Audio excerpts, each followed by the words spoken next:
medical entrance exam toppers born or made? So what's your final answer on, are those toppers born or made? No, they are definitely made, because I flunked my class third.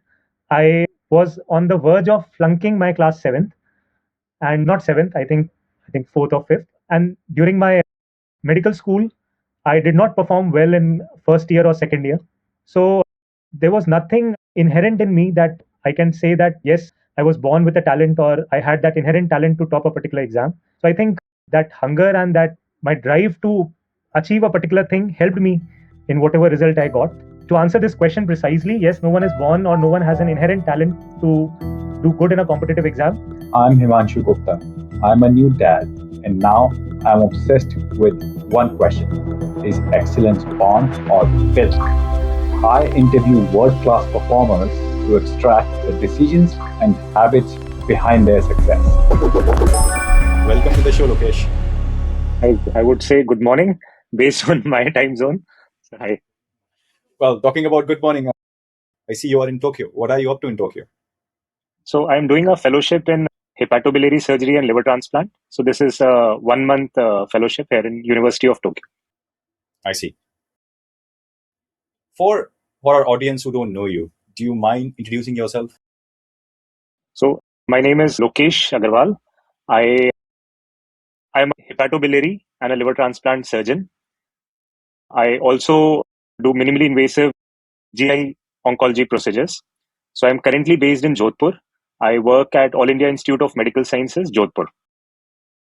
Those are a mouthful, Lokesh. Like, I mean, a lot of our audience is not from medical space. So what is Okay. GI oncology and lacto? I mean, even that's a mouthful for me too. The first word that you use. What does that mean? Yes. So in simple terms, we can understand that it is digestive surgery.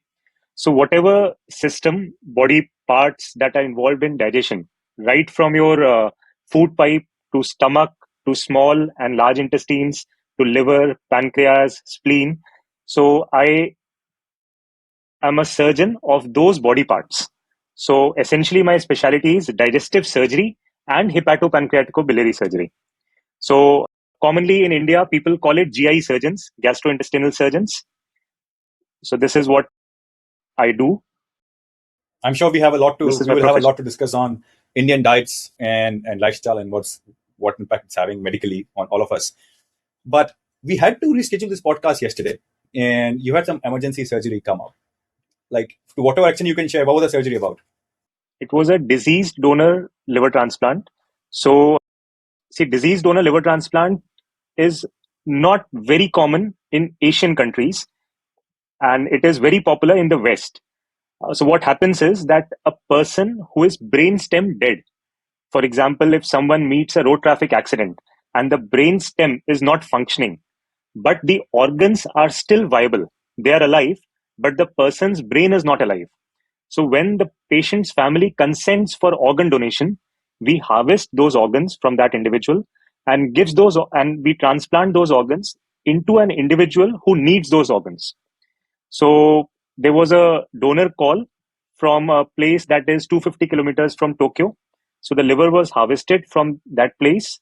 It was transported via the Shinkansen bullet train to the University of Tokyo, and we then transplanted it into an individual whose liver was damaged and who needed that liver. That's great, and I hope the surgery was successful. Yeah, transplant it was went successful. okay. Yes, it was okay. I wanted to I raised that point, Lokesh, just to highlight the life of a surgeon, right? We were scheduled for this podcast, and you had to leave everything behind and go and attend that surgery. The other thing that we missed out from your introduction is you topped the All India medical entrance exams at the undergrad level and at the postgrad level as well. You were the topper there, and now it has become NEET, I think, from your times. So if you think about your transition from that All India medical entrance exam topper to now actually a practicing surgeon, what transformations did you have to bring on yourself? Right? I mean, what traits you have to build to be a great surgeon versus like a great academic who topped the medical entrance exam? So from my perspective, I never wanted to top any entrance exam. So I was never never a student who wanted to top any particular exam. I just wanted to become a surgeon. So my first inspiration was my father, who is also a pediatric surgeon.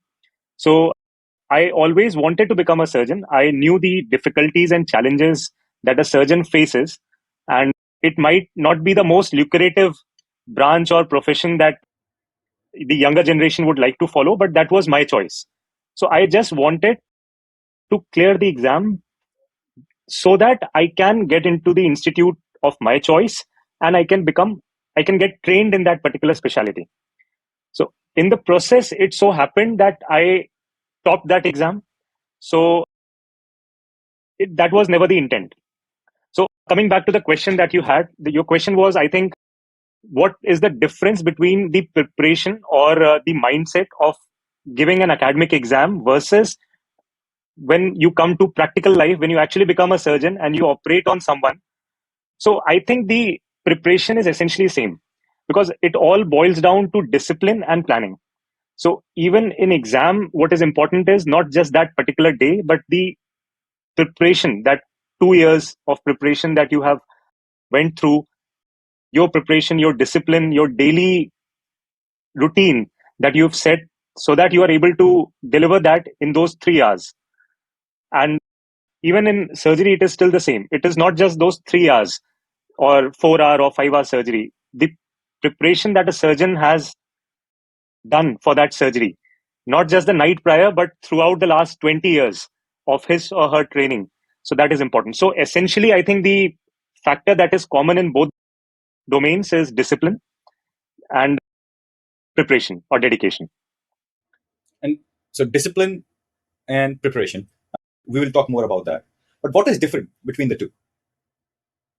So difference is the stakes are very high, because in the exam, the stake is for yourself, but in the operation room, the stake is not just for yourself, it is for someone else, and not just for that someone else, for the entire family or the community associated with that person. So the stakes are much higher. So what makes someone a great surgeon? Like you must have worked with, you are a great surgeon yourself, you must have been taught by great surgeons, or must have learned from great surgeons. Like what is the unique aspect of great surgeons? So first, there is nothing called a great surgeon. Hmm. When someone feels that he or she is a great surgeon, that means that person will stop being a great surgeon. So there's nothing like a great surgeon. Any surgeon who does his job in a right manner, the way it should be done, and he or she is passionate about it, that person eventually becomes a great surgeon. So there's no scale to measure a great surgeon. If a person completes a surgery successfully, the patient is happy, the family is happy, that surgeon is a great surgeon. So I think the entity of a great surgeon doesn't exist. The entity is a surgeon who does his or her job well. Okay. So, let's say someone had 100 surgeries and out of those 95 were successful. I don't know what the metric is for surgeon who does his job well. Yeah. But so let's say you said someone who does their job well and has passion. Can all of those people become great surgeons? Or someone who follows the discipline, learns, practices every 2 hours or 3 hours, whatever time schedules you guys have. Can everyone become a great surgeon like that? Yeah, I think so. In his or her domain, yes, they can become a good surgeon, and they can do their job pretty well. I see. You talked about passion, right? Where does your passion come from?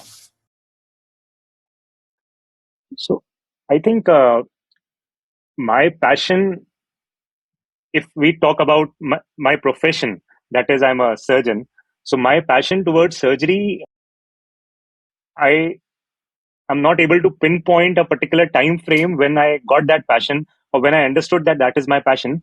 But maybe what I understand is when I am in the operating room, I forget everything, whether I'm going through some professional problems or some personal problems or anything that is happening in my life. In the operating room, it is those minutes, those hours that are of importance to me. So what I understand is what I name that feeling is passion. I am not able to define what passion exactly is, but what I feel is that in that moment, if you are able to live that moment and you are able to forget any other thing, whether you are your finances, your professional life, your personal life, anything. So that is what we define as so-called passion. So I'm able to live that moment, and that is what I define as my passion. I'm sure you have a very hectic life, right? I mean, all surgeons have a very hectic life, and given kind of specialty you have, your life would be even more hectic. And that's why this importance of passion becomes even more important. When we grew up in India, we were told that being a doctor is all about getting reputation in the society, right? And making money, right? What has been your experience? Has there anything surprised you from what you were told as a kid of becoming a doctor versus when you became a doctor? No, since I was blessed to have a surgeon in my family, and that to my father, so I knew from the start that I did not carry any misconceptions. I did not carry a misconception that I'm choosing this field just to have a name in the society or for some monetary reasons. I knew that there are many other branches, many other professions who can give you a better financial stability, better finances from the start, from a very early phase in your life. And I think these were not at all the reasons why I chose surgery as my profession. So my profession, the choice of my profession was just merely out of my interest. I felt that this is the thing that I enjoy the most, and maybe I'll able to live my life with it, even if I don't get the extra perks of repute or finances associated. I'm happy doing it in whatever place or whatever way it be. So I was saying that maybe the reputation and financial perks of being a doctor, they are not exactly true, because that can happen in any profession. If you are good in your profession and if you're doing it honestly, then I think these things are common in all the profession and not specifically to medical sciences. From what I'm hearing from you, Lokesh, is going back to the earlier point that we talked about, that getting rank one, the kind of preparation mindset needed there is very similar to the preparation or mindset needed for becoming, a surgeon who does his job well in your line. But is it necessary, like from your class and from all your seniors who got high ranks, did they become like good surgeons eventually? So I think that's a very good point, and that I also have in mind. That, see, it is not important that if you top a particular exam or if you get good rank, then you become then you become good in your profession, and vice versa.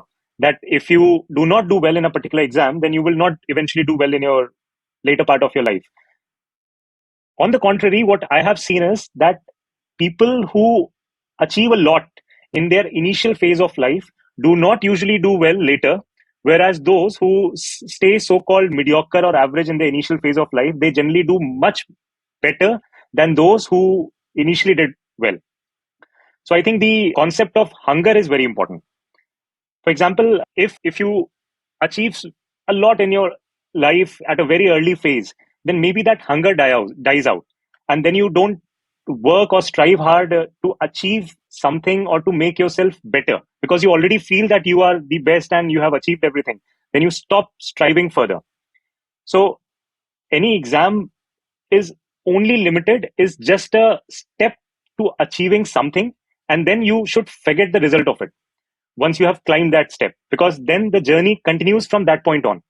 So it doesn't matter how well or how not well you have done in the past. What matters is that that particular exam, that particular event helped you to reach a step, and then you need to carry out your journey from there.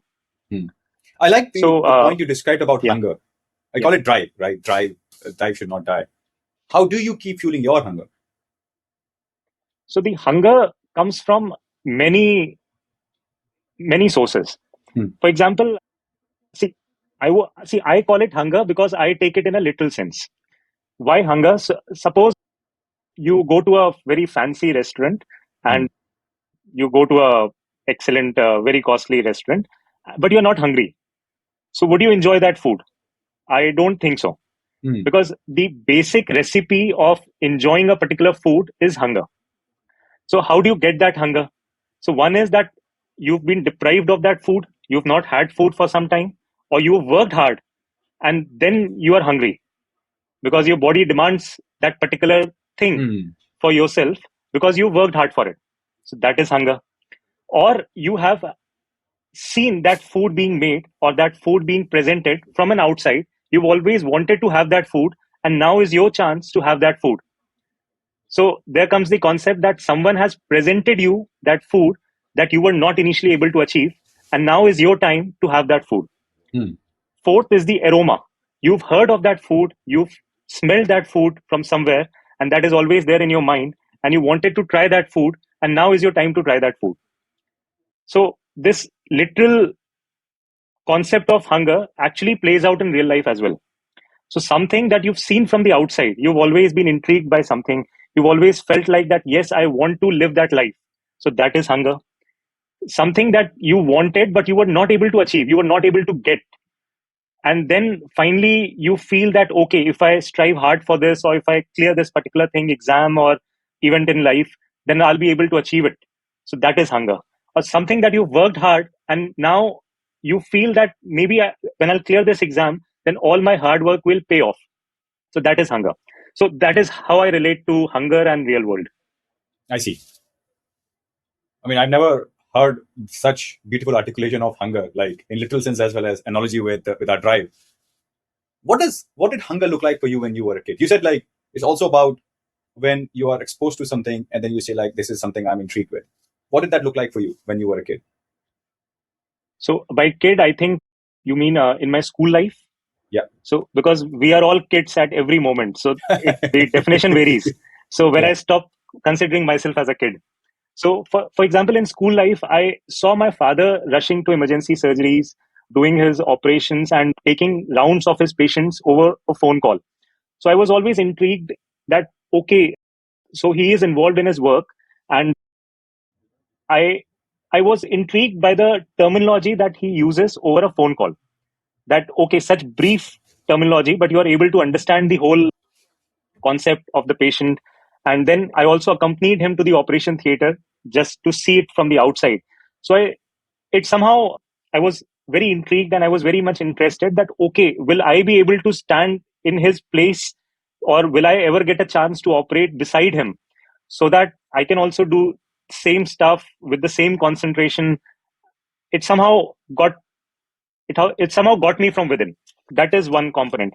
Then when I got into the medical school, you do not get a chance to operate unless you are capable of that. So we as medical students, we saw surgeries, we were observers. We During my internship, I got chance to assist in certain surgeries. So that hunger increased. That will I be able to get a chance to actually operate on that particular patient and not just assist and see it from the outside. And then when I got into my medical residency, the complex cases were done by consultants. And I was inherently interested in hepato-biliary surgery. I used to like liver surgeries, pancreatic surgeries, because they are the most complex surgery. And we used to do them robotically or laparoscopically. That is, through small incisions, we used to complete an entire cancer surgery. So we used to take out a specimen that is, say, 20 centimeters big through just 4-5 millimeter incisions. So that thing intrigued me. That thing, I felt that, will I be ever capable of doing those surgeries? So then I chose surgical gastroenterology and hepatobiliary surgery as my super specialty after the residency. I got into that program. I completed the 3 years of my super specialty training. Then I became a consultant. So that hunger, I think, kept on accumulating and kept on increasing. So when I actually got a chance to do it, I'm happy that, okay, now I'm doing those surgeries. Now, doing those surgeries is not just enough. What is important is you need to improvise it further. So I think that hunger, or the drive that you call it, keeps the momentum going. That things are not stopping at that particular thing. Because if you achieve a thing that you ever dreamt of, that means that is end of your progress, or that is end of your journey. So that should not happen. The drive, as I think you rightly say, the drive should continue the momentum forwards, and the hunger should help you to achieve that thing. So I think that is the reason why people call it the drive.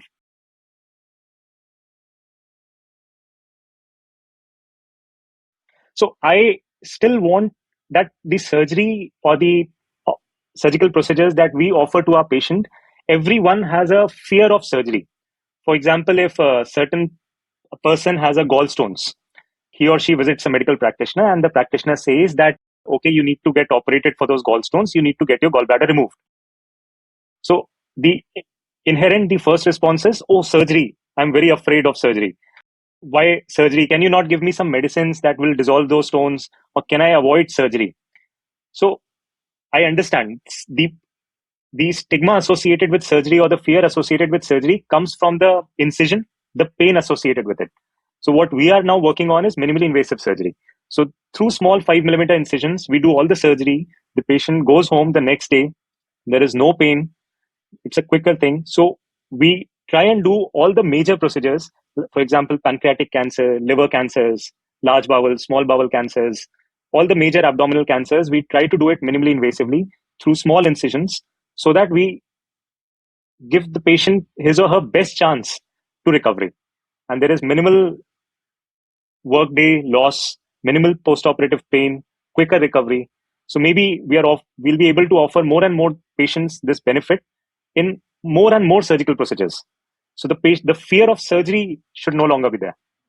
From what I'm also reading between the lines, and please forgive me if I'm putting words in your mouth, Lokesh, is this hunger or the drive. Eventually, the outcome is benefit of the patients. You're serving the patients. Correct. Even this minimal invasive surgery, you're responding to what patients want, right, and helping them. Correct. So, and that's the passion thing I wanted to get to, right? The passion is actually helping the patients versus getting reputation and money. And that's what I wanted to separate for our audience as why should you want to become a doctor? And I want to talk more about that, but there's something interesting you also mentioned, like when you were in medical school, and we're talking about AIIMS, it's the best medical school probably in India, and probably in Asia too, to an extent. You said you only handed surgeries once you are capable of that. What does that mean? Who becomes capable and who doesn't become capable? So in India, we have a 5.5 years MBBS, that is Bachelor's of Medicine and Bachelor's of Surgery. And after that, we clear another entrance exam that is more competitive than the pre-medical test. And there you choose surgery as your specialty. And then you get enrolled in that residency program. We call it residency because those 3 years, you are a resident of that surgical specialty. You need to stay in the ward. You are 24/7 available. So that is the residency program, 3 years residency program. In that residency program, you are exposed to all kinds of surgeries. That is general surgery from head to toe.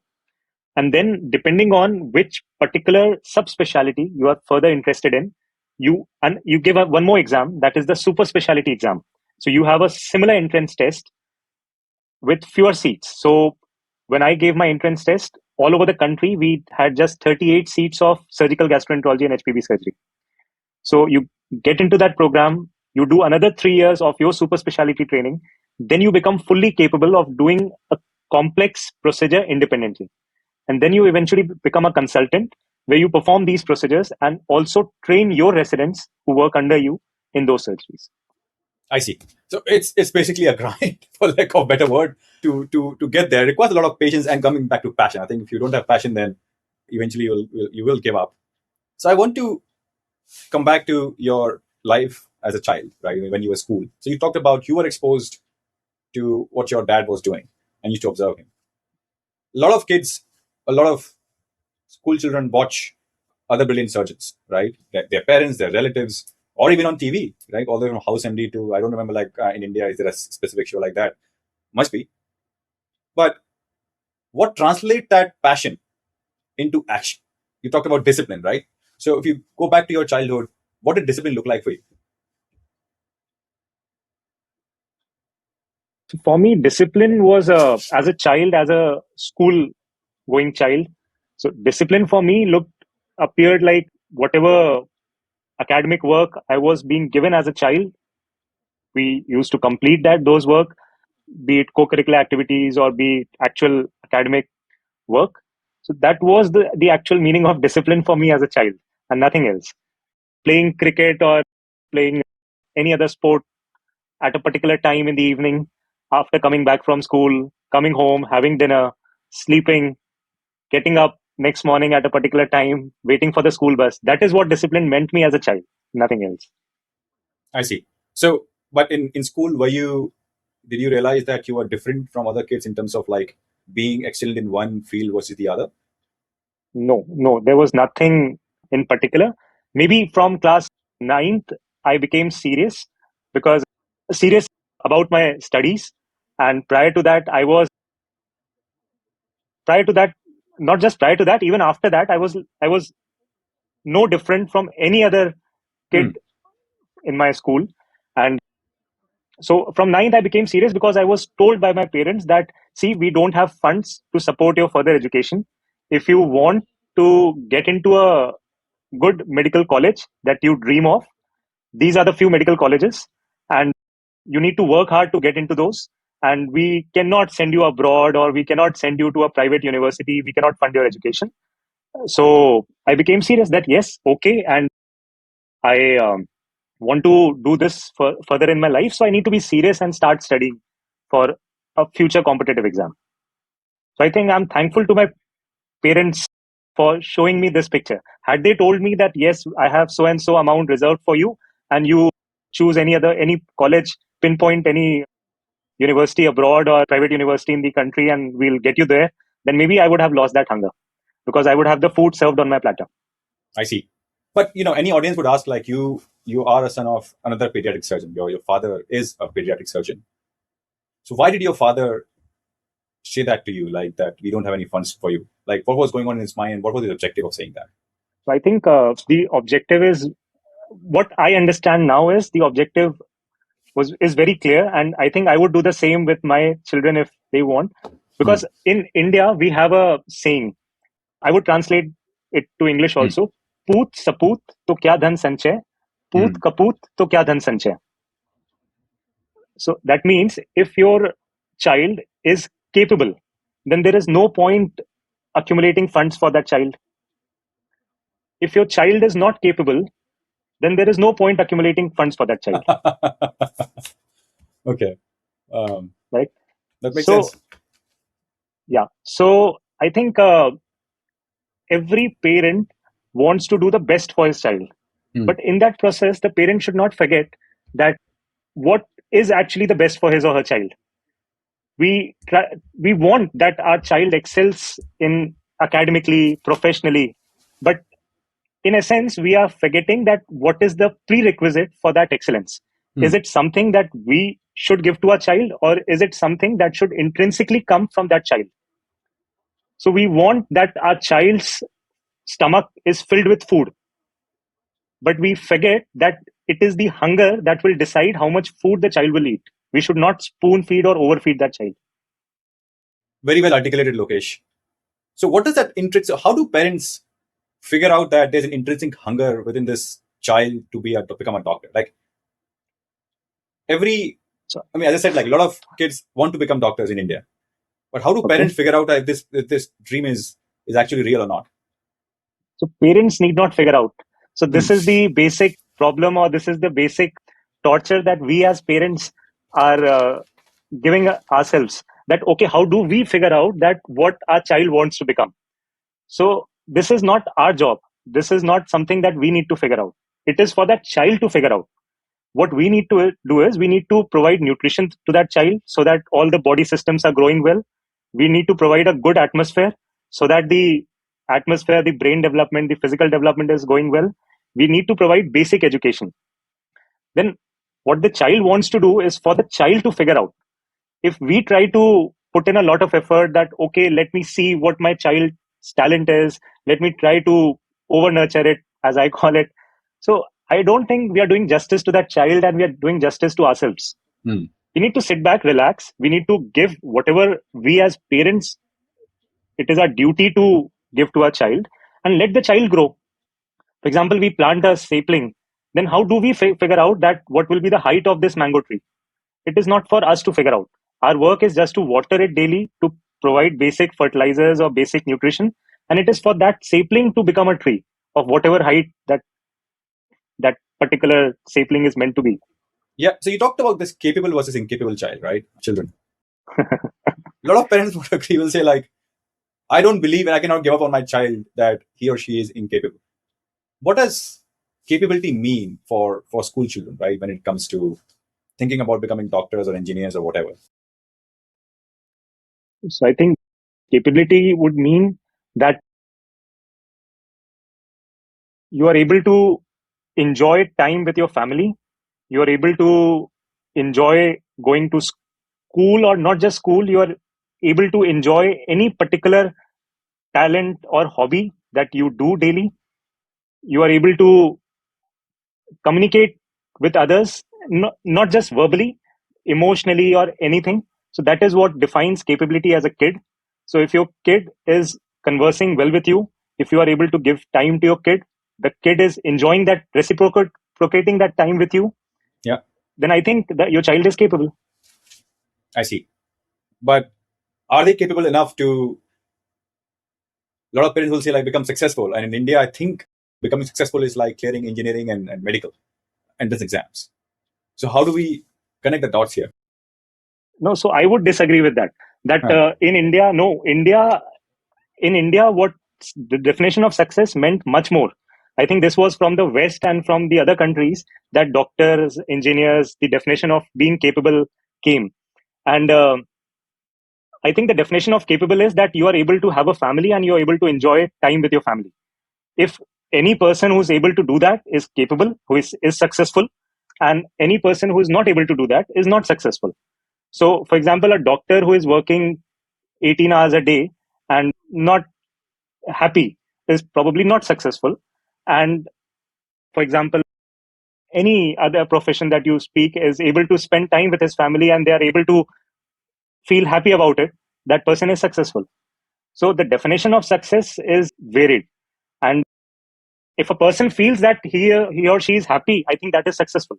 We see so many rich people, so many capable people not feeling happy or not miserable in their lives. So I don't think they're successful.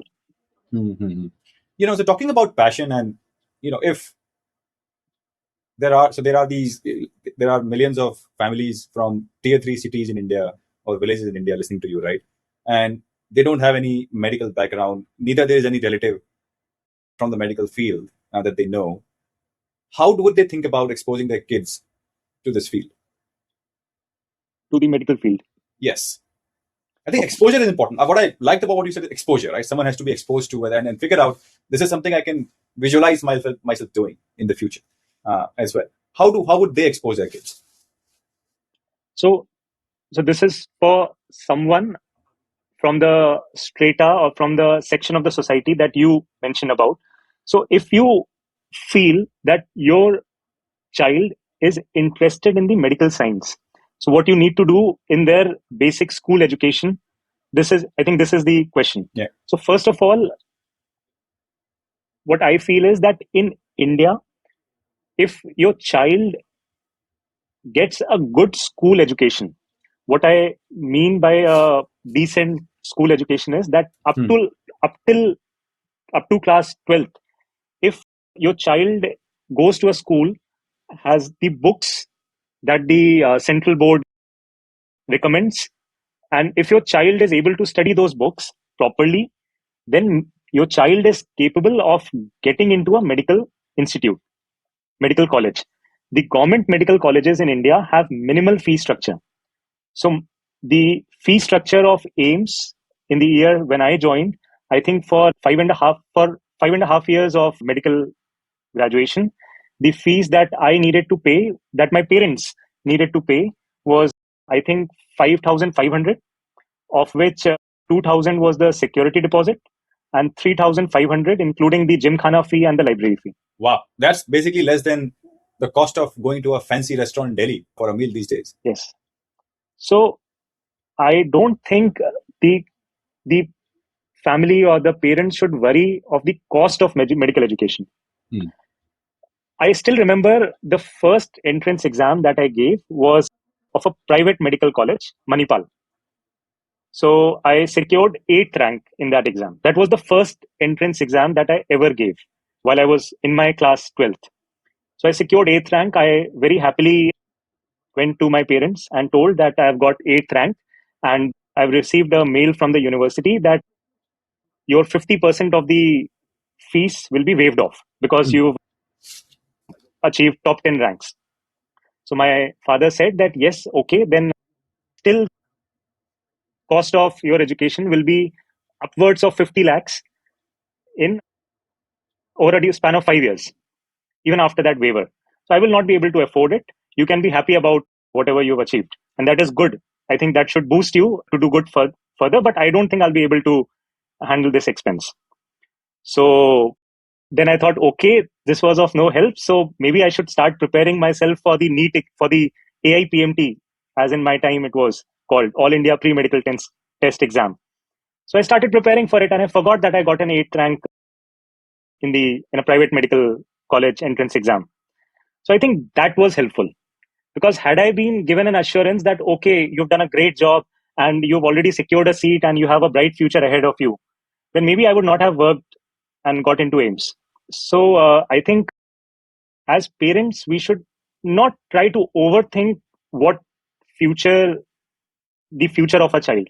We should just try to think that, okay, am I providing him or her the basic necessities that my child needs to nurture his or her potential?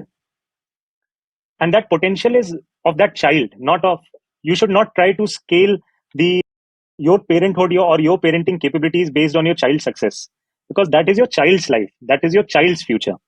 You should focus on your child's present, that you are able to do basic necessities, are you able to fulfill or not? So I think as parents, we should not try and overthink what my child will do good or not in future, best. I think there's nothing like best. I have many, see, this was my story, and this is very trivial in front of some of the doyens of medical science who started their journey at the age of 40 from a village. I have some of my seniors, some of my colleagues who were not even exposed to those basic amenities. They studied in a Hindi medium school. They gave the entrance exam in English medium, and still they cracked AIIMS, and they are doing very well in life. So the common notion that I have built during my journey is that the child's future will be determined based on your child's inherent potential, and not, it will not be gauged by what your parents do. Yeah. And what is that potential is something that a child is born with, or is it potential that could be modeled in a child? Definitely, it can be modeled. No one is born with a particular potential. So I think, again, the concept of hunger plays here. So somehow a child experiences the world around himself or herself and sees in his or her own perspective, and then frames a particular vision or a future for, or we call it dreams, sees some particular dreams for oneself, and then tries to achieve that dream. So that potential is actually the result of the hard work to achieve that dream. Potential is nothing. I am potential of doing a complex surgical procedure because I dreamt of doing it, and I worked to imbibe those skills within me. So I was never potential enough to operate when I was born, or maybe when I was 2 or 3 years old or 10 years old. So I have that potential now. But I want to go back to, let's say there are parents of whatever, like 5 to 10 year olds listening to you right now, especially from tier 3 towns, of India or villages of India. And they're listening to you and thinking in their mind, like, okay, Lokesh is talking about understanding your child's potential and maybe like what they dream about and what they don't dream about. But in those towns and cities in India, there are not many exposures that children can get. So what are the 3 or 4 things parents can do, even children can do, listening to you, right? To see if I'm really interested in medical engineering or not. Or sorry, in medical science or not. Like, what is that 2 or 3 things that they can do, the next week, next year, to figure out if I'm interested in medical science? So one, it will not be right for me to speak in English if I'm addressing to the tier 3 cities in India, because our language is not English. I am here in Japan, and I'm very deeply impressed by their culture. So they have their own language, Japanese, and everyone knows Japanese. They have their own literature in Japanese. They speak Japanese, and they respect their own language. So अगर मैं अपनी country के लोगों को बता रहा हूँ, you can say that in Hindi. It's all right. Yeah. बिल्कुल, बिकॉज वो चीज का उद्देश्य होना चाहिए कि मैं जो भी बोल रहा हूँ वो उन तक पहुंचे, एंड वो उनको उस चीज को समझ पाए. तो सबसे पहले हमें कुछ भी करने की जरूरत नहीं है कि हमारा बेटा डॉक्टर या इंजीनियर बने। हमें अपने बच्चे के साथ टाइम देना है। हमें हमारे बच्चे को ये समझने की जरूरत है कि हमारा बच्चा अपनी फैमिली, अपने आसपास के लोगों को जाने, उनके साथ में मिले और वो उनको प्यार करे इवेंचुअली। बिकॉज बिकॉज वो उसकी आगे की खुशी, उसके जीवन की खुशी उस पर निर्भर करेगी। जहां तक बात रही बच्चों के लिए कि उनको कैसे पता चले कि वो डॉक्टर बनना चाहते हैं, वो इंजीनियर बनना चाहते हैं, उनको ये जानने की जरूरत नहीं है। अगर किसी को इवेंचुअली जब वो अपने स्कूल में पढ़ रहा है, अपने आसपास देख रहा है किसी की तबीयत खराब हुई, उसको किसी शहर ले जाना पड़ा किसी डॉक्टर के पास में, वो चाहता है कि हाँ आगे किसी को ये प्रॉब्लम नहीं आए, मैं इस चीज में सक्षम हूँ कि कल को मैं ये डॉक्टर बनूं, तो मेरे आसपास में या मेरे गांव में, मेरे शहर में किसी को बाहर ले जाने की जरूरत नहीं हो उस पर्टिकुलर मरीज को, और मैं खुद ही उस चीज का इलाज वहां पे कर दूं। तो वो अगर वो ये सपना देख रहा है तो वो ऑलरेडी एक डॉक्टर बन चुका है। बस उसे कुछ साल वो मेहनत करने की जरूरत है ताकि वो उस मुकाम पे पहुंच पाए। इंजीनियर सिमिलरली, इंजीनियरिंग का आजकल मतलब रहा है कि आपने बीटेक किया, आपने एमबीए किया, आप एक इन्वेस्टमेंट बैंकर बन के आप वेस्ट में कहीं पे बैठे हो, मॉर्गन स्टैनली या कहीं पे आप, मतलब I don't know, JP Morgan, sorry, JP Morgan में आप काम कर रहे हो, आप एक पैकेज ले रहे हो, आप इंडिया आके आप रियल एस्टेट की प्रॉपर्टीज खरीद रहे हो और आप बना रहे हो। I don't mean to pinpoint anything, but this is what I have understood over a period of time. So, engineer का मतलब है आप कुछ चीज इंजीनियरिंग करना चाहते हो, आप कोई चीज बनाना चाहते हो। वो कुछ भी हो सकता है, वो एक कोई सॉफ्टवेयर हो सकता है, आप कोई बिल्डिंग बनाना चाहते हो, डैम बनाना चाहते हो, पानी की प्रॉब्लम सॉल्व करना चाहते हो। तो जो भी आपका ड्रीम है आप इवेंचुअली उसको करें। 90% जनसंख्या उस ड्रीम से भटक जाते हैं। बिकॉज जब the thing that you spoke about exposure, जब उनको वो एक्सपोजर मिलता है ना, तो उनको वो ड्रीम की महत्व कम हो जाती है। Because once they are into IITs, once they are into engineering और medical, and they get expose to the world around कि अरे वाह ये भी होता है, मैं तो विलायत में जाके डॉलर में कमाऊंगा, मैं तो इतना कमाऊंगा, मैं तो ये भी कर सकता हूँ, मैं तो इन्वेस्टमेंट बैंकिंग करके इन्वेस्टमेंट्स कर सकता हूँ, स्टॉक्स खरीद सकता हूँ, बेच सकता हूँ, ये कर सकता हूँ। तो उनका वो जो ड्रीम है इंजीनियरिंग का, वो कहीं ना कहीं खत्म हो जाता है। अब उनको वो डैम, पुल, बिल्डिंग नहीं बनानी है, अब उनको स्टॉक से अपनी अलग दुनिया बनानी है। So that exposure plays both ways. Exposure can kill dreams and exposure can build dreams. So it is also important to understand to what extent exposure is important. So I think जो हमारे देश के, मेरे देश के, जिस देश में मैं रहता हूँ, उस देश में जो विलेजेस, स्मॉल टाउन्स हैं, उनका एक्सपोजर सफिशिएंट है आज के टाइम में। उससे ज्यादा एक्सपोजर सिर्फ इंस्टाग्राम, टिकटॉक, यूट्यूब पे होता है। एंड अब आजकल बात होती है कि कैसे अपने बच्चे को हम स्क्रॉलिंग से बचाएं, कैसे अपने बच्चे को यूट्यूब देखने से बचाएं। बट हम सारी इंफॉर्मेशन ही यूट्यूब पे दे रहे हैं। आई थिंक ये जो हमारा ब्रॉडकास्ट है वो भी यूट्यूब पे जा रहा है। सो अनलेस एंड अनटिल कोई बच्चा यूट्यूब से हटेगा, वो कैसे हम एज पेरेंट्स हम उसके इंटरनेट स्क्रॉलिंग को कम कर पाएंगे? बिकॉज एक तरफ हम सारी इंफॉर्मेशन ही यूट्यूब पे दे रहे हैं, ऑनलाइन दे रहे हैं, और एक तरफ हम बोल रहे हैं कि बच्चे का स्क्रीन टाइम कम किया जाए। So first of all I would not want कि 5 से 8 साल का बच्चा ये सुने, ये उसके लिए नहीं है। अगर पेरेंट्स, आप अपने 5 से 8 साल के बच्चों को ये मत सुनाइए प्लीज। आप उनको कहानी सुनाइए जो मेरे पेरेंट्स ने भी मुझे सुनाई और जो बहुत जरूरी है।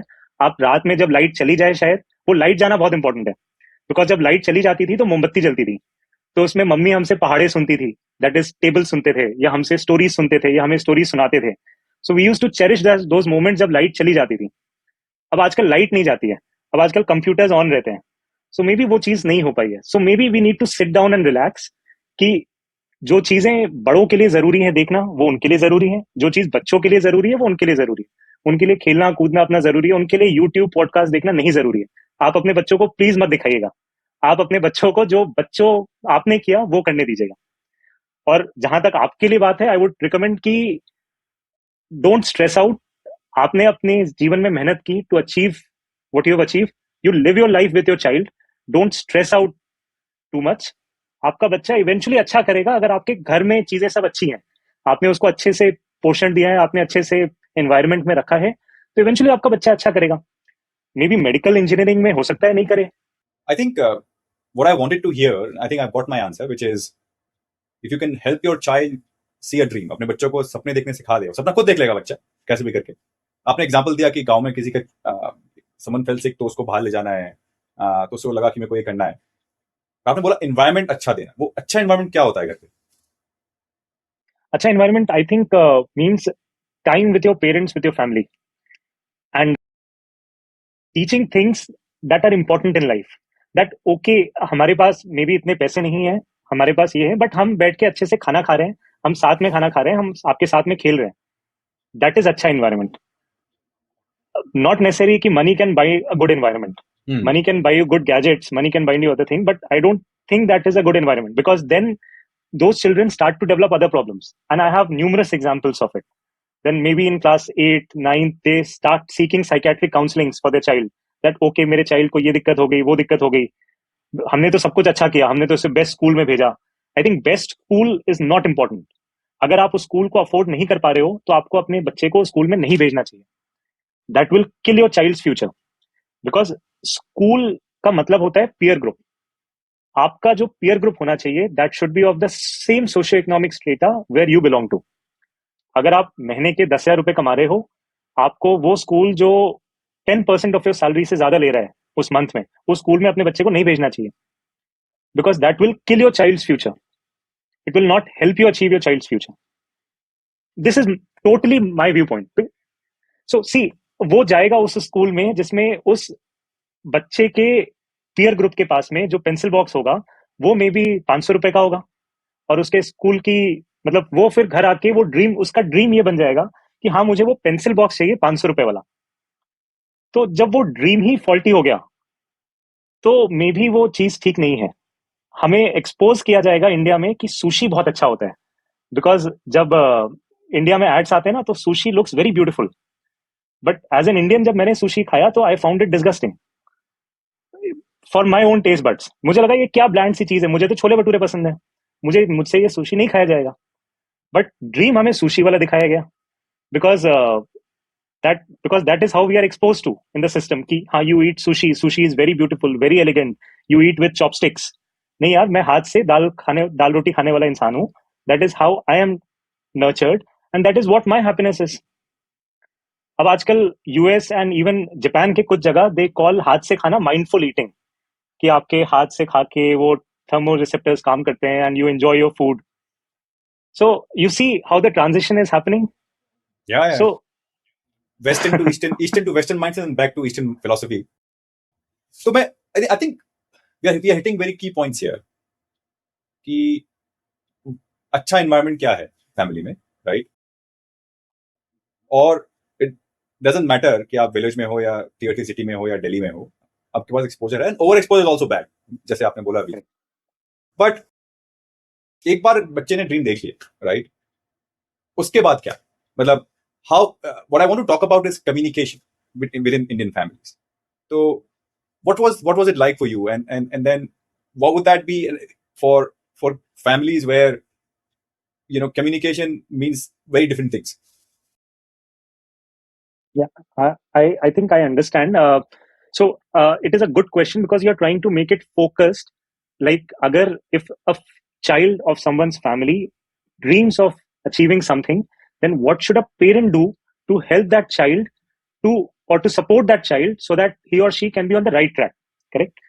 So I think what in India, what we follow in our society is, for example, if I am of a particular, for example, my child dreams of getting into an IIT. So I have no exposure of engineering. I have no engineering background. I can only support my child with a medical dream. So if my child wants to become an engineer, so the next possible option for me is any friend of mine, any neighbor of mine, anyone from my city who is an engineer. I would approach that person. Okay, my child wants to achieve this thing. So what is the next step? Which exam he or she needs to clear? When he or she needs to appear for that exam? So I think if your child wants to pursue a particular dream, then any person who is near you in your neighborhood, in your family, in your city, you can approach that person to ask what is the way ahead. So usually after class 10th, there are streams like physics, chemistry, maths, physics, chemistry, bio, commerce, arts.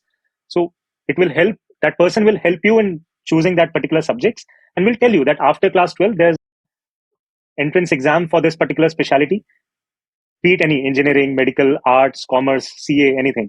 And then I think you can. So medicine के लिए कुछ unique advice होगी आपकी? So medicine के लिए I think after class 10th, you need to choose biology as your subject in class 11th or 12th. So my subjects were physics, chemistry, biology. Some people choose physics, chemistry, biology, and mathematics.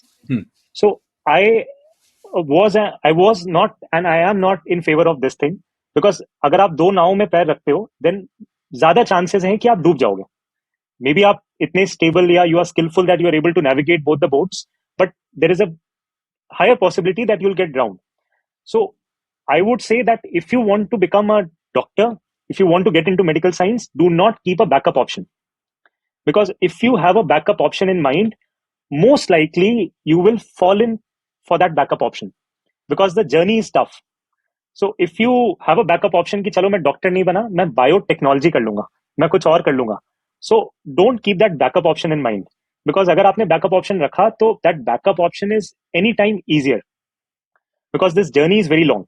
After 5.5 years, you struggle for another competitive exam. You don't know whether you'll be able to crack that or not. Then you get into residency, then 3 years of residency, then another competitive exam. So overall, it becomes at least 15 years of commitment before you are actually capable of doing something. Commitment and hard work. That's a good point, Lokesh. Why commitment is actually very important, and it's very difficult to follow something for 15 years if you're not committed to it. But at the end of the day, exams are competitive. Medical entrance exam बहुत competitive होता है India, right? तो अब बच्चे ने किसी ने अब गवर्नमेंट स्कूल्स तो और भी ज्यादा कंपेटिटिव होते होंगे इंडिया में, government medical schools, college. Yes. हाँ, तो you said like when your father told you that we won't have any savings reserve for you, so you have to figure out things on your own. So आपने बोला 9th standard से. So did that change anything in how you actually spend your day? And if someone were to look at you preparing for medical entrance exam, right, when you were in your 10th class or 11th class, what would they be surprised by? Yeah, so I think the day then when I thought that I need to crack a competitive exam and that is important for my dream, I became most sincere in my studies. So what do I mean by most sincere? The sitting time increased. So one thing that what exactly is sitting time? So when I topped the All India pre-medical exam, so a lot of youngsters, they came to me, they approached me that आपने कितने घंटे पढ़ाई की? आपने 6 घंटे पढ़ाई की, आपने 8 घंटे पढ़ाई की, आपने 10 घंटे पढ़ाई की. तो the truth is that मैंने इनमें से मतलब I had no particular time in mind कि I'll study for 8 hours. So if you study by the clock, then maybe you're not doing justice to your studies. You should study by your capability. So for example, you want to run. So I like to run. So do you run 3 kilometers every day? You run 5 kilometers every day? No, I'm running till I am out of my breath. So that can be 2 kilometers a day. That can be 10 kilometers a day. That can be 21 kilometers a day. So I'm running till I'm out of my breath. So I think you should also, my advice would be to people who are actually preparing for a medical entrance exam, you should study till you are exhausted, and you should do it daily. So your limit of exhaustion might vary daily. Sometimes you get exhausted in 2 hours. Sometimes you may be able to continue for 10 hours, but you should make sure that you get exhausted every day. And that will be your capability. So I did not achieve anything great. I got a particular score and I did better than the rest. So people who are younger, they'll do much better than me. So their limit of exhaustion might be much higher than me. So that was my limit. Maybe if I give the same entrance exam today, I'll end up in a rank of 1,000 or 10,000, because there are people much better than me. So I think the policy that I followed is I worked till the limit of my exhaustion and I left no stones unturned. This is some phrase that I don't know, I got hold of this phrase. I think I read it somewhere or I heard it somewhere, but it worked very well for me. So even in the last few weeks of my exam, people are afraid to open new books. That okay, पुराने कोई हम revise करते रहना है, उसी को आप करते रहो.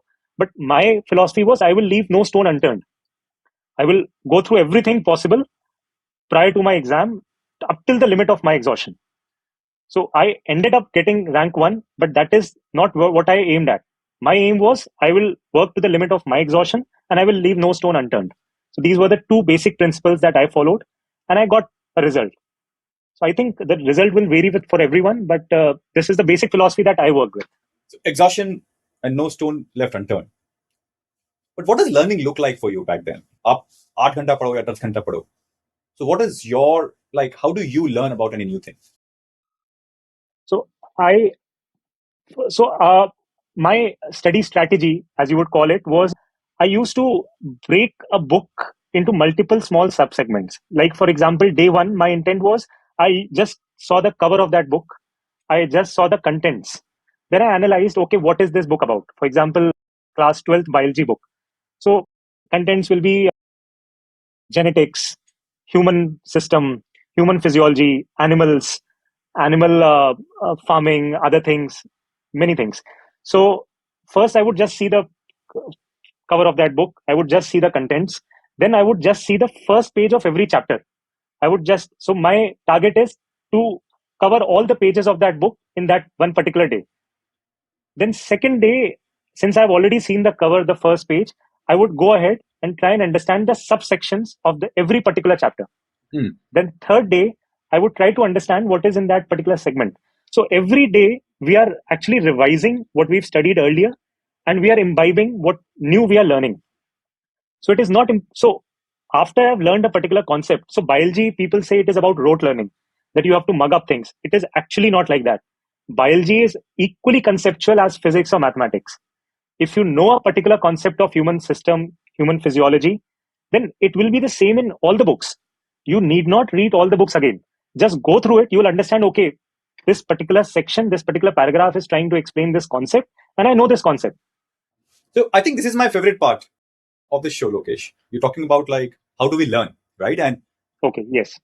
आपने बहुत अच्छी बात बोली कि in medicine we assume that it's all about rote learning, right? It's not, and conceptual learning. So let's say अगर कोई 6th 7th standard में biology is introduced in more depth, right? In schools. I remember मेरे time पे भी ऐसे ही था. अगर कोई digestive system के बारे में पढ़ रहा है, right? For the first time they're getting introduced to digestive system. What does conceptual learning look like in for that topic? So I feel like, for example, the topic that you gave me, like digestive system. So first of all, it is equally important for the teachers to give this thought process to the child, because it is very difficult for a child to get the thought process of how do we learn. So this is how the learning system. So I feel myself very lucky because I had those teachers who taught it in this way. For example, digestive system. So we need to understand what are we learning. So हमने लड्डू खाया, वो लड्डू से हमें अच्छा लगा, से लेके कि हम में एनर्जी आई, से लेके कि अगले दिन हमने उस लड्डू को निकाल दिया. So we have to understand the entire process. So आपके दिमाग में जब तक वो क्वेश्चन मार्क नहीं आएगा, till the time when you don't know what you don't know, you will not know what you don't know. Correct? तो ये कैसे ट्रांसलेट होगा इस एग्जाम में? लाइक लड्डू खाया या एंड सो लड्डू खाया तो आपको उसका टेस्ट कैसे आया? तो आपने वो लड्डू खाया, सो आपको उसका टेस्ट कैसे आया? तो मेरे दिमाग में क्वेश्चन मार्क आया. So I need to find an answer to that question कि मेरे दिमाग में वो टेस्ट कैसे आया.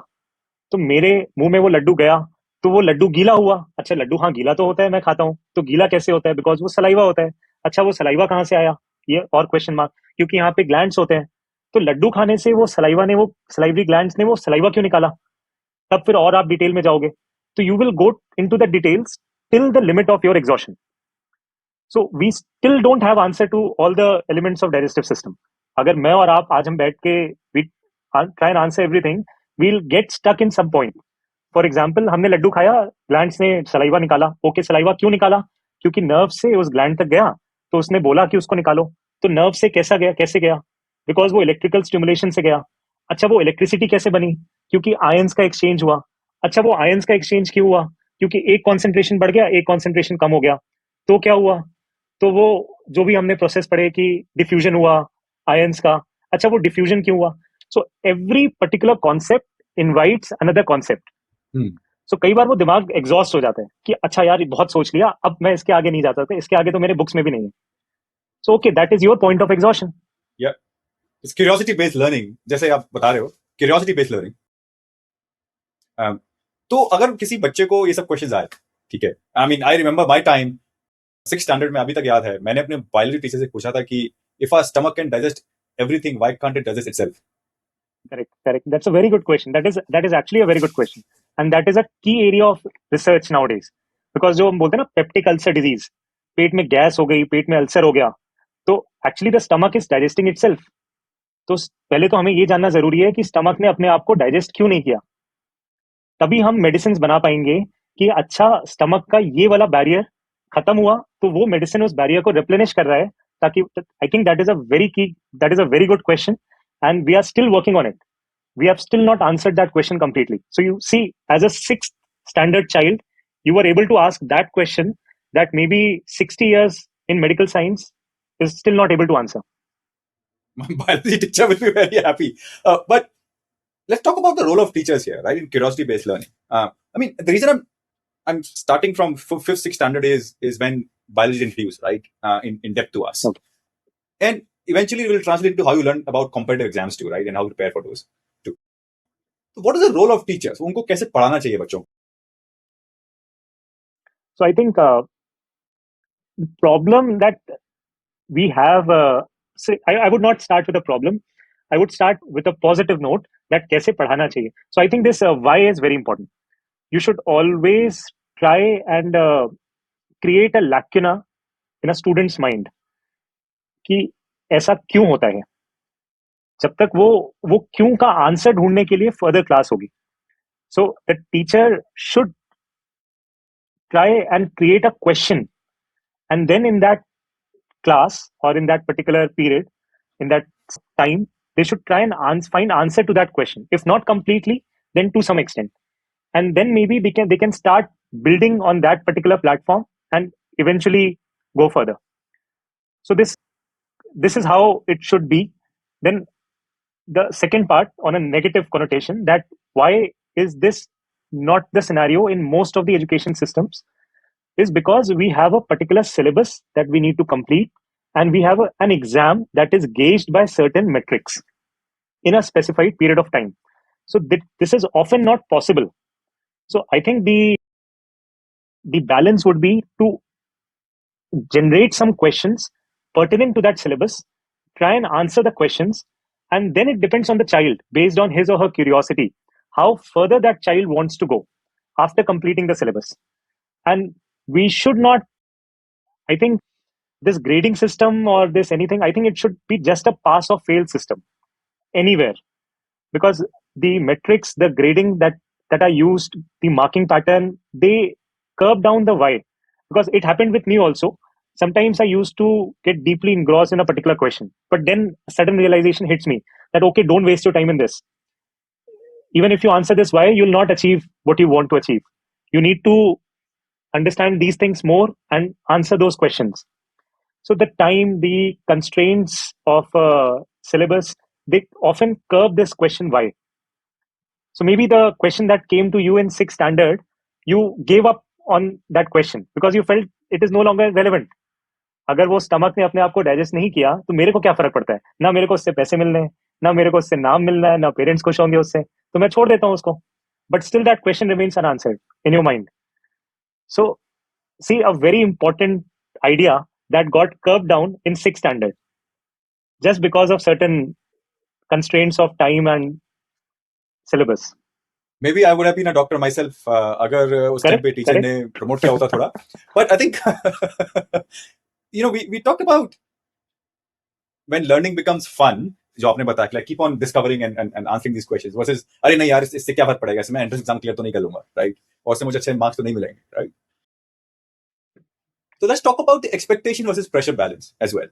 अभी इतने सारे पेरेंट्स अपने बच्चों को प्रेशर डालते ही होंगे, राइट, कि आपको NEET में ये करना है, अच्छा डॉक्टर बनना है, ये करना है. I think it's required. At the same time, it becomes too much as well, right? But so how do you think about कि parents balance करें, like expectation versus pressure? So मुझे अभी भी ये लगता है maybe my thought process would change over time, because this thought process or this viewpoint is a dynamic thing. So what I feel is parents should not stress themselves. See, as kids, we never thought that our goal in life is to become parents. As kids, our thought process was different. We wanted to achieve certain things for ourselves. then when we become parents, we think that maybe this is the way to happiness. If our child achieves this thing, then we'll be happy in life. And when there comes another time when our child achieves that thing and we become unhappy again, कि यार अब तो ये दूर चला गया, अब तो ये हमारे साथ नहीं है, तो क्या फायदा हुआ? Maybe they'll not say this thing to you or to us, but they'll feel this way. So as parents, we need to understand that we are still kids. So therefore, I raised a question mark that when you were a kid, I don't know when I stopped being a kid or when I'm not a kid. So we are all kids. We have now we now have our kids, but we are still kids. So we should focus on ourselves. We should relish our time with our children, and we should not stress that okay, and maybe that is not the best thing for them. If you would have become a doctor, maybe you would not have been that happy as happy you are now. Or maybe if I became a doctor, had I became something else, I would have been much more happier, much more content.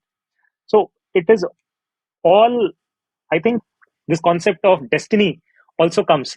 So we must not forget that, okay, we are mere human beings in this ecosystem, and let's not stress ourselves.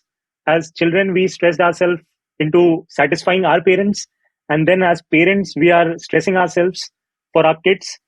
And later we'll stress for something else. Let us enjoy our life and let us be happy with whatever present moment we have. So this is my, I think, viewpoint as a parent and my viewpoint as a kid. Now that's a beautiful viewpoint. Expectations and stresses actually steal your childhood and your parenthood as well in a lot of ways, if that's the right term to use. And I completely agree. No, one thing is, we all need to prepare our kids for failures. Abhi aap doctor ho to I'm sure there must be few surgeries that won't have gone well, right? Or even when you were preparing for mock exams entrance exam day, then there must be a few mocks where you would have not scored well at all, right? So how do we think about how was your go back to your present and then past as well? How do you deal with setback? So my first official failure was in class 3rd standard, when I needed to repeat my class 3rd standard because I was not fit enough to get promoted to 4th standard. And the reason was because my father was doing his residency. He got selected in super specialization. So he switched cities. So 4 months I studied in a different school in Lucknow. Then I went to Banaras. So that was not, so the school did not feel I was fit enough to be promoted. So I repeated class 3rd. So I never felt at that time maybe that it was a failure because my parents never made me feel that I failed. They just said that it is your new school. These are children of your age. So maybe you continue with them. So I continued. So maybe when I was in class, maybe 10th, they told me in a friendly atmosphere at home that, okay, this happened with you and you flunked the class 3rd. So then, okay, I was also happy. Oh, and now it becomes a story that I can tell you or I can tell the public that, okay, I flunked class 3rd. So maybe failure, the stigma of failure should be removed from the word failure. So failure should be maybe taken in a very lighter note that, okay, you failed, but yes, things should be analyzed that why you failed. You failed because of these particular circumstances. And if those circumstances, for example, say family circumstances, personal circumstances, then maybe it is not failure. It is you needed some extra time for yourself. You gave time to your family. You gave time to those circumstances. And then you are back in. That is not exactly a failure because the race is very big. And we try and gauge the race in a very small, so it is not a 100-meter race. It is not a 10 kilometers race. So for parents, let's say, कितने लोग अभी NEET के लिए बैठते होंगे? 6 lakh 7 lakh India में हर साल? Yeah, I think so. 6-7 lakhs, right? And how many get selected eventually? I'm not sure of the exact seats now, but maybe 5,000, I would say, would get a MBBS seat. So less than 2-3% overall. तो वो जो बच्चे जो prepare कर रहे थे and they could not get selected anywhere, right? Medical, dental or whatever. What should the conversation be with their parents? अगर आज एक बच्चा अपने पेरेंट्स को फोन करके बोल रहा है मेरा नहीं हुआ, तो क्या बोलेंगे? So that is a very tough question for me because, and I may not be able to give the right answer to it. But yes, if I would visualize myself in that position, So I will just ask कि तुम भूल जाओ बेटा कि तुम्हारा क्यों नहीं हुआ, तुम्हारा हुआ या नहीं हुआ, तुम ये सोचो कि तुम्हारा क्यों नहीं हुआ, because you were not well prepared for it, you want to be better prepared for it next time, or were you not interested in doing this, you were just doing it out of some pressure or some thing that you feel that maybe you'll be able to achieve later in life just by clearing this exam. So my response would be कि तुम ये सोचो कि आपका क्यों नहीं हुआ, अगर तुम्हारी प्रिपरेशन पूरी नहीं थी, you feel you need more time, और क्या रीजन था that these like 2 years or 1 year was not sufficient for you. If you can introspect this and you feel you want more time, then sure, continue with your journey. You have a long life ahead. कुछ लोग 50 साल तक ही जीते हैं, कुछ लोग 40 साल तक, कुछ लोग 90 साल तक. So this 1, 2, 3 years won't make any difference. I'll be able to feed you for these 2, 3 years. I have sufficient funds to feed you for 2, 3 years. Don't worry. So I think you can continue with your journey. If you feel कि मैं इसमें interested ही नहीं था, मैं फालतू में फंस गया, मैंने उस टाइम पे गलत डिसीजन लिया, तो okay, we still have other options, we can rediscuss. So I think it is important to delve into your child's brain कि व्हाट ही और शी थिंक्स. क्या वो इसमें और टाइम चाहता है, मतलब वो इस रेस में नहीं जीत पाया because he was not prepared, वो और प्रिपरेशन का टाइम चाहता है, या वो इस चीज में इंटरेस्टेड ही नहीं है अब. And what was the between a child, let's say jiska, setbacks could come in various forms, right? Could be you flunked in a school, or maybe like you didn't clear the entrance exam at all, right? So in your experience, what have you seen a difference between a child who says like, okay, let me analyze and as to why I didn't get in, and then start working on those, versus who get into depression, which is something not much talked about in India, right? What in your view is happens in the minds of those two children, sorry? So what I recollect from my experience and what I feel is this concept of depression or this concept of anxiety comes from the peer group. By peer group I mean not just friends or the peers with which a student or child is exposed to, but also the family, the immediate family and the near family that the child is exposed.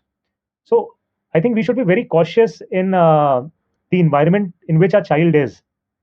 So most of the depression or the feeling of that fear component comes from कि लोग क्या बोलेंगे. लोग बोलेंगे यार ये class 12 तक तो अपने क्लास में टॉप कर रहा था और एंट्रेंस एग्जाम में इसका सिलेक्शन ही नहीं हुआ, इसकी 5,000 भी रैंक नहीं आई, 10,000 भी रैंक नहीं आई, तो मेरी बुआ, चाची, ताऊ, मामा, भांजा ये क्या बोलेगा. तो वी नीड टू अंडरस्टैंड कि ये सब गप मार के चले जाएंगे. What will stay with you is your parents and rest everything will may be is very transient. So you should try and protect your child from this external atmosphere, and your child will eventually come out of it and he would do well. So as parents, this is what I mean by environment. We mean that we should try and protect our child from the external influences. कि उसका peer group क्या बना. अगर इसके peer group में कोई ऐसा friend है जो afford कर सकता है, वो बोलेगा अरे यार कोई बात नहीं, कुछ नहीं हुआ, मैं तो जाके रशिया में अपनी मेडिकल एजुकेशन कंप्लीट कर लूंगा और वापस आके एक बोर्ड दूंगा and I will become a doctor. मेरा नहीं हुआ तो कोई बात नहीं, मैं तो यहाँ पे जाके प्राइवेट यूनिवर्सिटी में कर लूंगा. So your child is expose to that environment. So automatically your child's brain will also start functioning the same way कि यार उसके पेरेंट्स तो कर पा रहे हैं, मेरे पेरेंट्स क्यों नहीं कर पा रहे. देन फिर उनके पेरेंट्स पे प्रेशर आएगा.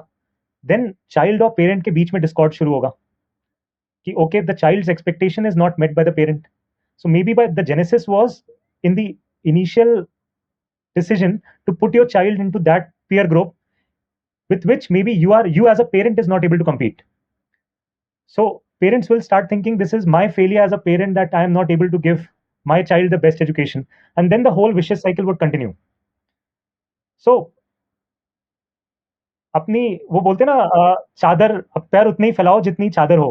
So I think these Indian proverbs, this Indian sentences make a lot of meaning, and I over time have started to understand these sentences more and more now. Lokesh, I think I promised you 1 hour, but because the discussion is going so well, I think something that a lot of parents and kids would find useful. So I want to continue for the next 10 minutes as well, if that's okay with you. Yeah, sure. Today is Sunday. Yeah, I'm so okay. one thing I have is- no commitments. Okay. Nothing. And I want to be careful about the doctor surgeon's time, right? I mean, you have more important things to do as well. I mean, quite So I literally. have no commitments today. I'm okay. I am also enjoying the discussion because, see, best part about it is it was not pre-planned. So whatever is coming to my mind is maybe I am able to root it out from something deep within me. So I am equally enjoying the conversation. That's great. So I want to go back to, you said 5,000 seats hoti hain. Is India producing enough doctors? So that is a risky statement for me to make. So, so because it is a conversation that will be streamed, correct? So, so I'll try and simplify it. So I am no administrative expert. I Hmm. don't know the grassroots situation of our country so well as the administrative experts would know it. But from my mind, medical see there are many controversies to this statement. So maybe I'll not be able to put in. Let's clarify here, Lokesh.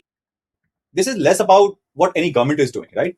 I'm talking about the last 30 years, like 35 years since we have grown up, or the Indian population बढ़ रही. I don't think it's nothing anything to do with what government is doing, what not doing. We're just thinking about कि अगर 5-6 लाख बच्चे doctors बनना चाहते हैं, उसमें 5 लाख का सिलेक्शन होता है, एंड देन आपने भी देखा होगा कि आपके पास कितना पेशेंट करोड़ होता था in AIIMS and so on so forth. तो should India be producing more doctors?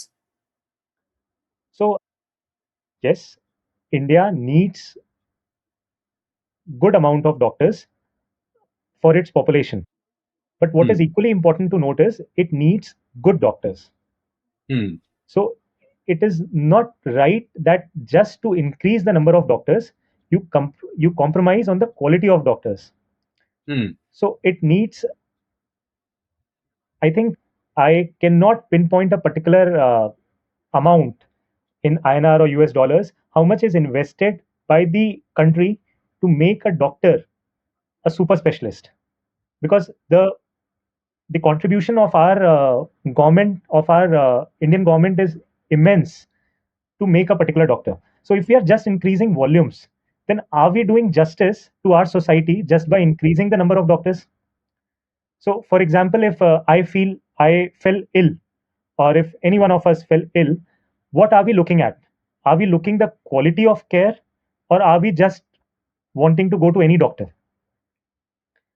You see that in India, we have lots of doctors in tier 2, tier 3 cities now.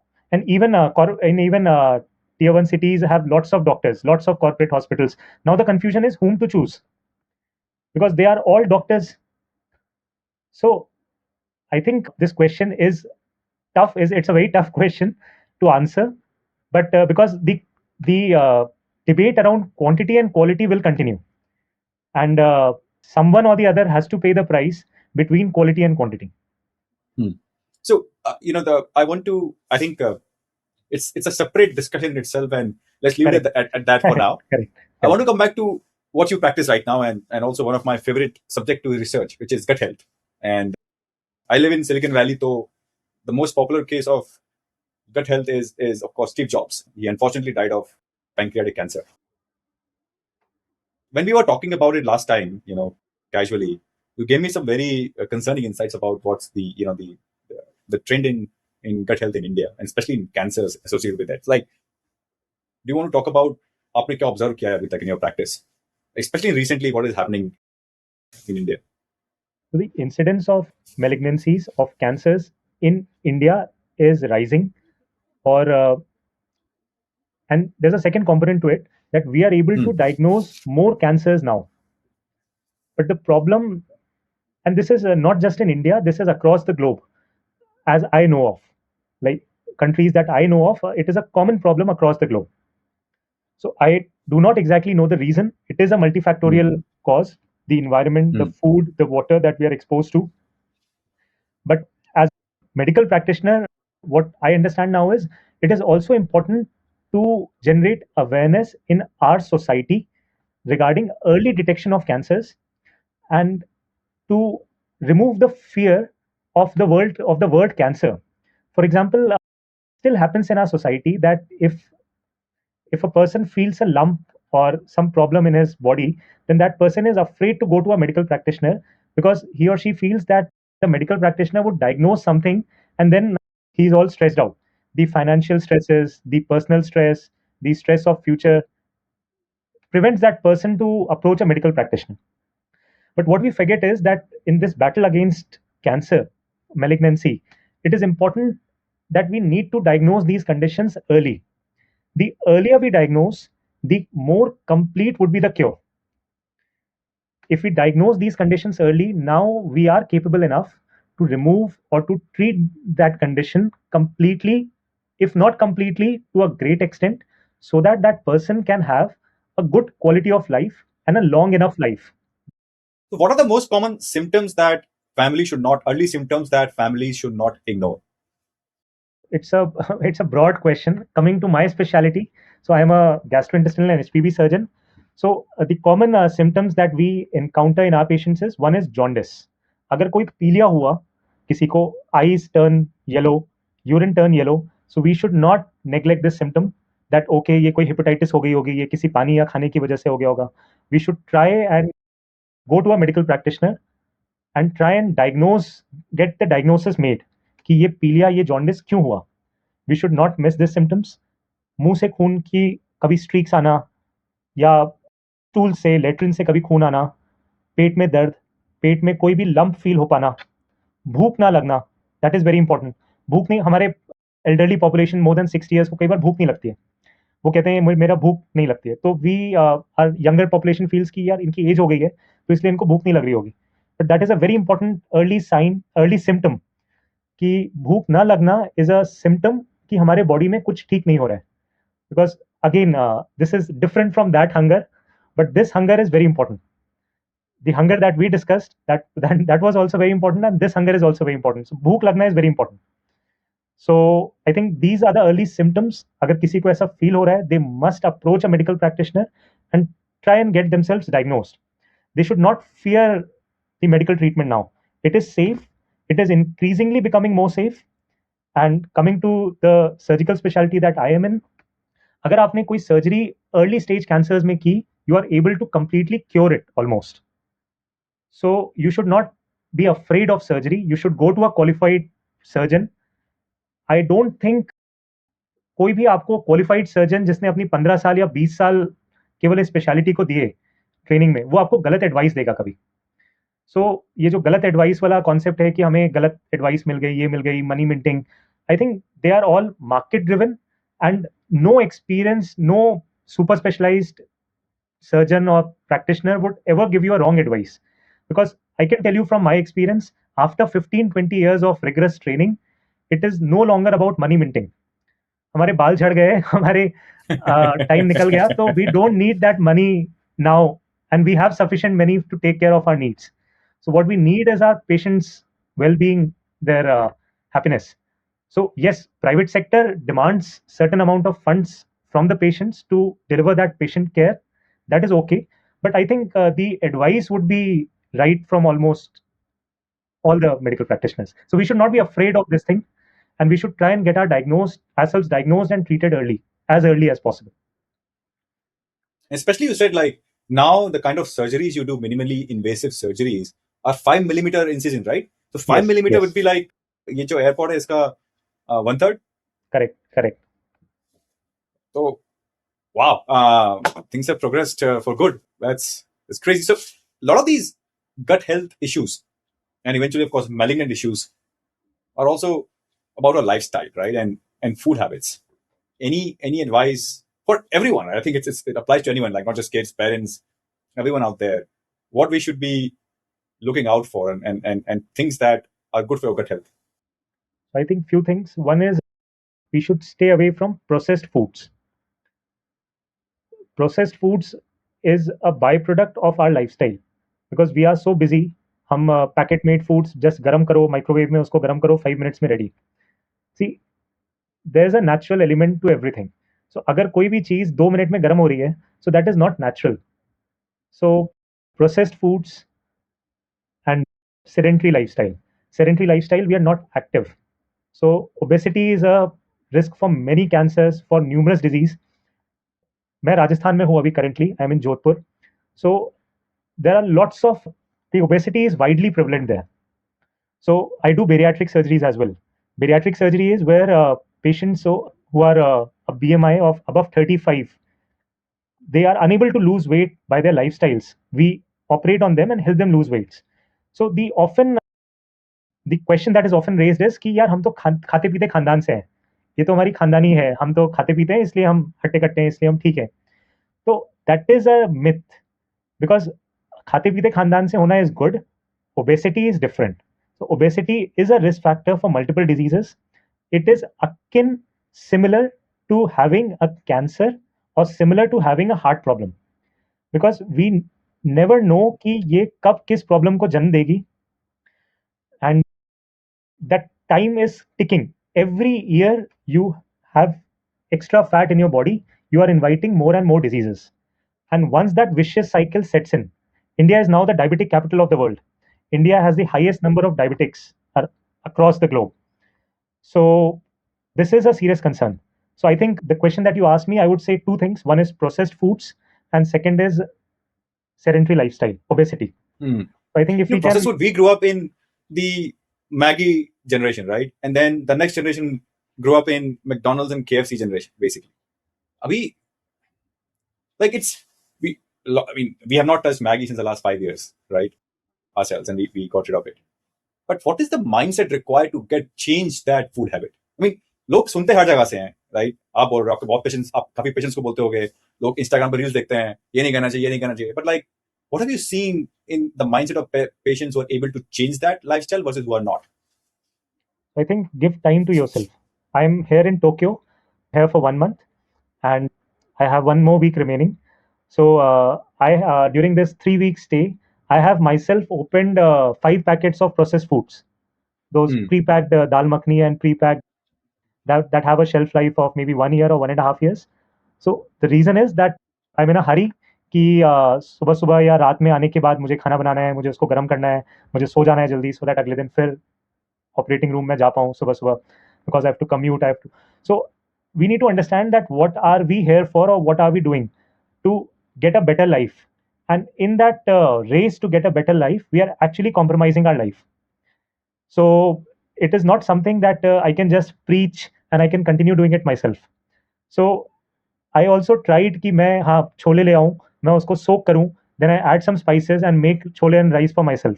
It is tough, it needs time, because वो बर्तन भी हो जाते हैं, I need to wash those dishes myself. So you need to give that time to yourself, and you need to sideline yourself from that race, I would say. And we need to understand that life is big, and this is what our achievement is, that what we are living at present. So we should not try and that we have so much work that we forget that what our life actually is. So this is what is actually happening. It is no one's fault, and it is very easy for me to say that don't eat processed food, exercise 2 hours daily, but actually am I fulfilling that 100%? Answer is no.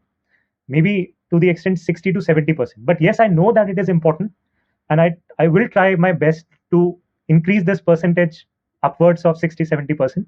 But yes, this is important.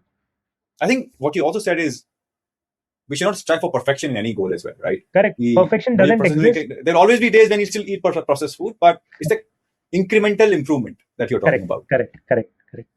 Mm-hmm. I think I would like to end the show with the last question, which is the topic of this show, which is, are geniuses born or made? So, which is, I think I know the answer from our discussion so far, what the answer you're going to give, but I want you to explain an answer to our audience, which is, are good doctors born or made? So I think this was the only question that I prepared for in my mind, because I knew that this question will be coming, and I expected this question at the start of the interview, maybe of the podcast, maybe. So so I looked up for the definition of genius on the dictionary, Oxford Dictionary. So to my mind, I think this word genius should be replaced by talent. Is talent born or is talent made? Because there is no one who can be called a genius. When I thought of the answer to this question in my mind, only maybe 2 or 3 names came to my mind whom I could say that they are genius. Maybe Albert Einstein, Shakuntala Devi, and Ramanujan. I think these were the people whom I can call that they are genius. And there is no other name that came to my mind. And the reason is why so? Because I feel that these were the people who were not exposed to anything. Still, they did something that we can still not even think of. So that is genius. And rest everything else is talent that a person acquires during one's own life and from one's own experience. So I think if you rephrase this question as, is talent a person born with a particular talent, or is the person gains a particular talent through his or her experience? So I think the answer is very clear. That person, no one is born with a particular talent. Everyone gains it. And regarding this genius is made or born, so I think there are very few, and only the geniuses will be able to give those answers, give the answer to these questions. So I am no genius to answer this question. No, I think that's fair point. But if I were to rephrase this question, is are medical entrance exam toppers born or made? Because this is the question I'm sure like so many students will be having. कि यार ये तो rank 1 है, तो ये अलग ही होगा, right? So what's your final answer on, are those toppers born or made? No, they are definitely made, because I flunked my class third. I was on the verge of flunking my class seventh, and not seventh. I think fourth or fifth. And during my medical school, I did not perform well in first year or second year of my medical school. And then when I got serious, I maybe topped my post graduation entrance exam.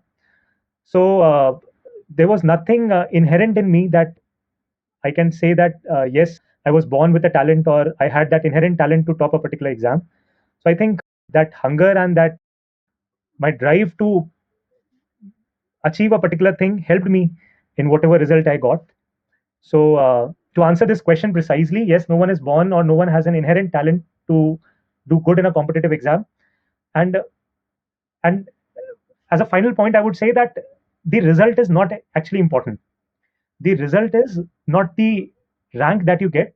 The result is what is the actual result of that result, that you enter into a training program which you dreamt of. That is the final result, and that rank becomes meaningless. If I achieved rank 1 in my PMT, post graduation, super specialty, they are all meaningless now, because what all were the fruits of those rank or result, I've actually reaped those fruits. So now what is important is what I will do from now on, and not what I have already done. So I think this rank thing should go away now. And what is important is that what a person wants to do, and what is important to achieve or to be capable of doing something what he or she dreams of. Yeah. I think you articulated really well. It's more about the dreams and how those dreams convert into process and then to the purpose, which in serving patients versus getting a rank. So on this positive note, Lokesh, thank you so much, and appreciate you taking out your time.